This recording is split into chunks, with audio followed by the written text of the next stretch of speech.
نماز پڑھنے کو دروازہ بند ہو تو باہر کا بتائیں تو نماز میں اگر ڈسٹربنس ہو رہی ہو تو جا کر دروازہ کھول کے واپس آ کے اسی طرح نماز شروع کر سکتے ہیں.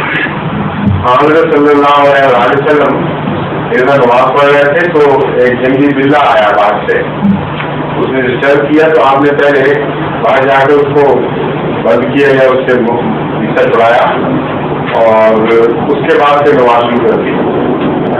اس کو مختلف رنگ میں حدیث میں ذکر کیا گیا ہے. بعض لوگ کہتے ہیں جن آیا تھا, مگر واقعہ یہ ہے کہ جنگلی جانور تھا جس سے خدا خاص فرما کر کے رات میں دوبارہ نماز شروع کی. نماز میں توجہ رکھنا ضروری ہوتا ہے, اسی لیے حضرت صلی اللہ علیہ وسلم نے بعض دفعہ بچے کے رونے پر نماز چھوٹی کر دی. توجہ بہت اہمیت رکھتی ہے. اگر دروازہ کھٹک رہا ہو اور اکیلا آدمی نماز پڑھ رہا ہو تو جیسے دروازہ کھٹکتا ہے اور اس کی نماز نہ پڑی جائے تو چاہیے دروازہ کھولیں اور واپس آ کے نماز شروع کر دیں. اور اگر شروع کی ہوئی ہے تو یہ بھی ہو سکتا ہے کہ دوبارہ شروع کر دیں. زیادہ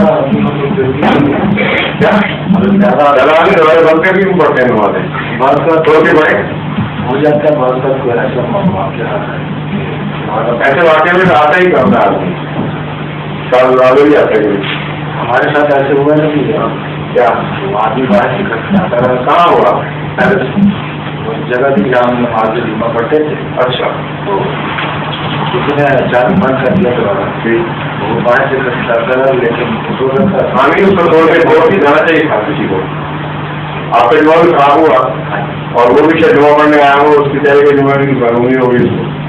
قبل از وقت کسی ایپ کو مقرر کیا جا سکتا ہے کہ صورت میں تم کھول سکتے ہو. اگر کوئی شاید ہے تو مقرر کرنے سے اگر مقرر کرنا ہے تو پھر دوبارہ جمع رکھتے ہیں اور ویڈیو میں آگے جی ایسی صورت ہو کہ دوبارہ بند کرنا ضروری ہو تو کسی وجہ سے ایک آدمی ڈیوٹی رکھ سکتی ہے.